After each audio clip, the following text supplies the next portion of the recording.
Fridge ছাড়া পাকা আম সংরক্ষণ করুন। এভাবে আম সংরক্ষণ করলে 5 থেকে 7 বছরেও একটা আমও নষ্ট হবে না। আমার কথা শুনে সবাই অনেক বেশি অবাক হচ্ছেন, তাই না? এটা অবাক হলেও 100% সত্য। ঠিক আমি যেভাবে বলবো এবং যেভাবে দেখিয়ে দেবো, এইভাবে যদি আপনারা আম সংরক্ষণ করেন, এই আম 5 থেকে 7 বছরও একটা আমও নষ্ট হবে না। এমনকি এই আম যত বছর পরে আপনি খেতে চান না কেন, গাছ থেকে পেড়ে আনা ঠিক যেমন টাটকা আমটা স্বাদ, ঠিক সেরকম স্বাদই পাবেন। অবশ্যই পুরোপুরি জানতে হলে আমার পুরো ভিডিওর সাথে থাকবেন। এই পাচ্ছেন এখানে আমি অনেক পরিমাণ পাকা আম নিয়েছি, তবে যে আমগুলো নিয়েছি সবগুলো শক্ত অবস্থায় ব্যবহার করেছি। আমগুলো সুন্দর করে মুছে নিতে হবে যেন কোনো পানি না থাকে। তারপরে আমাদের যেটা লাগবে সেটা হচ্ছে টিস্যু পেপার অথবা যে কোনো কাগজ। আপনি বাসাতে টিস্যু না থাকে আপনি এরকম ধরনের কাগজগুলো ব্যবহার করতে পারবেন, সমস্যা নেই। তারপরে যে কাজটা করতে হবে, আপনার বাসায় যদি কোনো শুকনা রেক্সিন অথবা যে কোনো পাটের বস্তা অথবা সুতা কাপড় থেকে থাকে সেটা সুন্দর করে বিছিয়ে দিবেন। তো আমার বাসায় পরিষ্কার রেক্সিনটা আছে, আমি ভালো করে মুছে নিয়েছি যেন এটার উপরে কোনো পানি না থাকে। এটা আমি বাসার একটা কর্নারে বিছিয়ে নিয়েছি, মূলত যেসব জায়গাতে একটু ঠান্ডা জায়গা ঠিক সেসব জায়গাতে আমি এই কাজটা করব। তো তারপর রেক্সিনটা আমি খুব সুন্দর করে মুছে নিয়েছি যেন কোনো ময়লা অথবা কোনো পানি না থাকে। দেখুন এটা কিন্তু মুছে নেওয়া হয়ে গিয়েছে। এখন এটার উপরেই কিন্তু আমটা আমরা সংরক্ষণ করব। তো একে একে আমি সবগুলো আম নিয়েছি, আর আমগুলো দেখিয়ে দিচ্ছি। একদম ফ্রেশ অবস্থায় কিন্তু ব্যবহার করতে হবে।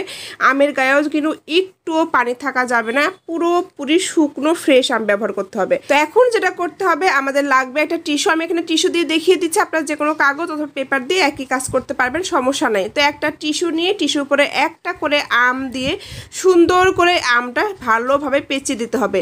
এখানে কিন্তু একটা টেকনিক আছে, পুরো আমটা কিন্তু পেঁচিয়ে দেওয়া যাবে না। আমের যে বোটাটা আছে মানে আমের যে ডগাটা আছে এটা কিন্তু বাইরে বের করে রাখতে হবে।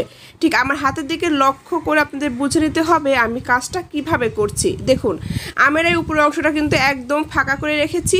এইভাবে কিন্তু পুরো আমটা ঢেকে দিতে হবে, শুধু উপরের এই ভাগটা এরকম বের করে রাখতে হবে। ঠিক এইভাবেই কিন্তু কাজটা করতে হবে। পুরো আম ঢেকে দিলে কিন্তু আমটা ভালো থাকবে না। তো আমের যে ডগাটা আছে এটা আমি বের করে নিয়েছি। এইভাবে কিন্তু সবগুলো আম আমি কাগজ দিয়ে অথবা টিস্যু দিয়ে পেঁচিয়ে দিব। আমার হাতে থেকে লক্ষ্য করে আপনাদের বুঝে নিতে হবে, এটা কিন্তু বুঝিয়ে দেওয়ার কিছু নাই। তো আমি আরও একটা আম নিয়েছি। এই আমটা আমি এখন একটা কাগজ নিয়ে নিচ্ছি। সবার বাসায় তো এরকম বাতিল হয়ে যাওয়া কাগজ থাকে, তো একটা করে নিয়ে নেবেন। এটার মধ্যে আপনি একটা করে আম দিয়ে দিবেন। তারপরে আমটা সুন্দর করে কাগজটাতে পেঁচিয়ে ঠিক এইভাবে রেখে দিবেন। আর আমের যে ডগাটা আছে এটা এরকম করে বের করে রাখবেন। মূলত এইখানে যেন আলো বাতাস লাগে, এখানে যেন কাগজটা না পড়ে সেদিকে খেয়াল রাখবেন। তো একই নিয়মে আমি সবগুলো আম কিন্তু কাগজের মধ্যে দিয়ে দিচ্ছি, আর এইভাবেই কিন্তু পেঁচিয়ে দিচ্ছি। আর আমি যে আমগুলো ব্যবহার করেছি সবগুলো আমি কিন্তু একদম টাটকা এবং শক্ত অবস্থায় ব্যবহার করেছি। পেকে গেলে এগুলা কিন্তু শক্ত আছে, নরম হয়নি। তো এই কাজের ক্ষেত্রে কিন্তু আপনাকে শক্ত আমগুলাই বেছে ব্যবহার করতে হবে, বেশি পাকা আম কিন্তু ব্যবহার করা যাবে না। তো একইভাবে আমি সবগুলো আমি কিন্তু কাগজ দিয়ে এরকমভাবে পেঁচিয়ে নিয়েছি। দেখতেই পাচ্ছেন যতগুলো আম নিয়েছিলাম সবগুলো আমি কিন্তু একইভাবে পেঁচিয়ে নিয়েছি। কয়েকটা টিস্যু দিয়ে করেছি এবং কয়েকটা কাগজ দিয়ে করেছি, আপনি চাইলে পেপার দিয়েও করতে পারবেন। আর দেখুন আমগুলো আমি কিভাবে পেঁচিয়ে দিয়েছি। উপরে যে ডগাটা আছে এটা কিন্তু একদম বের করে রেখেছি, আর আমের যে পুরো গাটা আছে এটা আমি এরকম কাগজ দিয়ে ঢেকে দিয়েছি।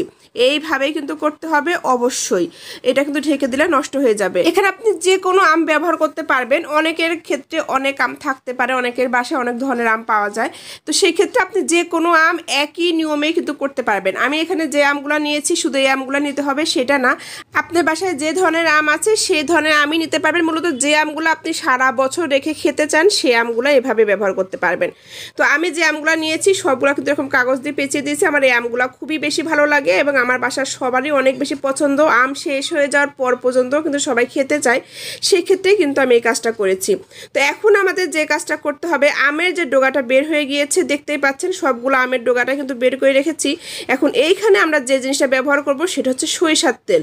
তো আমি এখানে সরিষার তেল নিয়ে নিয়েছি, খুবই অল্প পরিমাণে সরিষার তেল। এখানে অবশ্যই সরিষার তেলটা ব্যবহার করতে হবে, কোনো নারকেল তেল অথবা কোনো সয়াবিন তেল ব্যবহার করা যাবে না, শুধুমাত্র সরিষার তেলটা এখানে ব্যবহার করবেন। তো আমি হাতের তালুতে অল্প একটু তেল নিয়ে নিয়েছি। এখন একটু করে আমের যে বোটাটা আছে মানে যে ডগাটা বের করে রেখেছি সেই জায়গাটাতে লাগিয়ে দিতে হবে। একই নিয়মে সবগুলো আমেই কিন্তু আমি এভাবে তেলটা লাগিয়ে দিচ্ছি। দেখতেই পাচ্ছেন কোন জায়গাটাতে লাগাচ্ছি।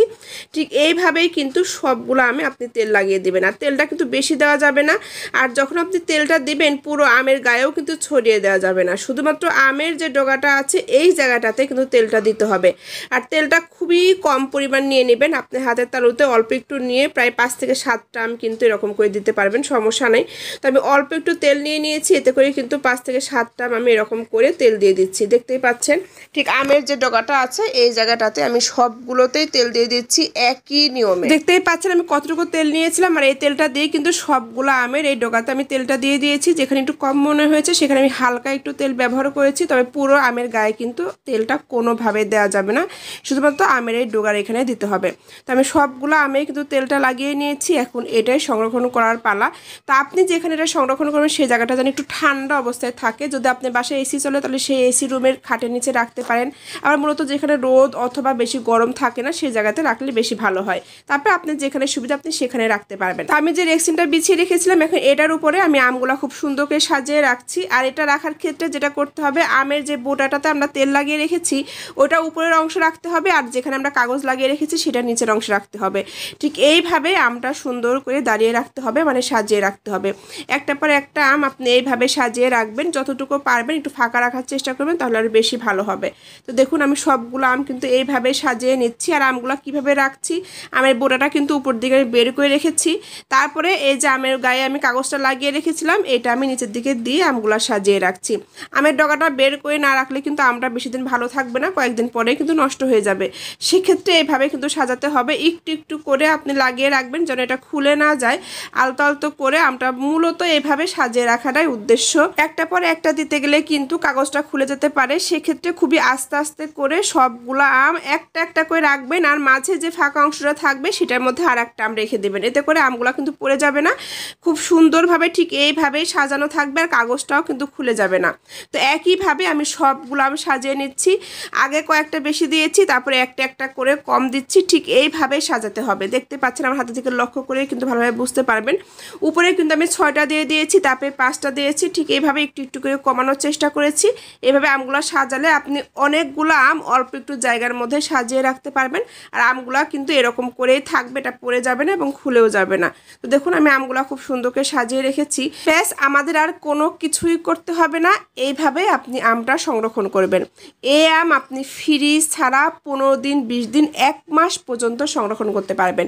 যখন আমের সিজন একদমই শেষ, কয়েকদিন পরে আম আপনি আর বাজারে কিনতে পাবেন না, তখনই আমটা এভাবে সংরক্ষণ করবেন, আপনি আম শেষ হয়ে যাওয়ার 1 মাস পর্যন্ত আম খেতে পারবেন।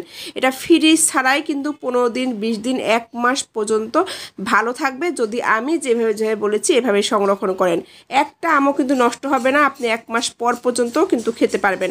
তারপরে যে কাজটা করতে পারবেন, আপনি কিছু আম একদম টাটকা অবস্থায় এরকম ছোটো ছোটো টুকরো করে নেবেন, তারপরে একটা বড় প্লাস্টিকের বক্সের মধ্যে আমের টুকরোগুলো দিয়ে উপরে 1 চামচের মতো চিনি ছিটিয়ে দিবেন। তারপরে আমের বক্সের যে সিপিটা আছে সেটা বন্ধ করে আপনি ডিপ ফ্রিজে সংরক্ষণ করবেন। এভাবে আপনি 5 থেকে 7 বছর সংরক্ষণ করলেও আমের কালার স্বাদ কোনো কিছু একটুর জন্য কমবে না। আপনি যতদিন পরে আমটা বের করে খেতে যাবেন না কেন একদম টাটকা আমের মতোই লাগবে। আর এইভাবে সংরক্ষণ করলে আপনি 15 দিন 20 দিন 1 মাস পর্যন্ত ফ্রিজ ছাড়াই সংরক্ষণ করতে পারবেন, একটা আমও নষ্ট হবে না। আশা করি ভিডিওটা সবার জন্যই অনেক বেশি উপকারে আসবে এবং সবারই অনেক বেশি কাজে লাগবে। আজ এ পর্যন্তই, সবাই ভালো থাকবেন, সুস্থ থাকবেন, আল্লাহ হাফেজ।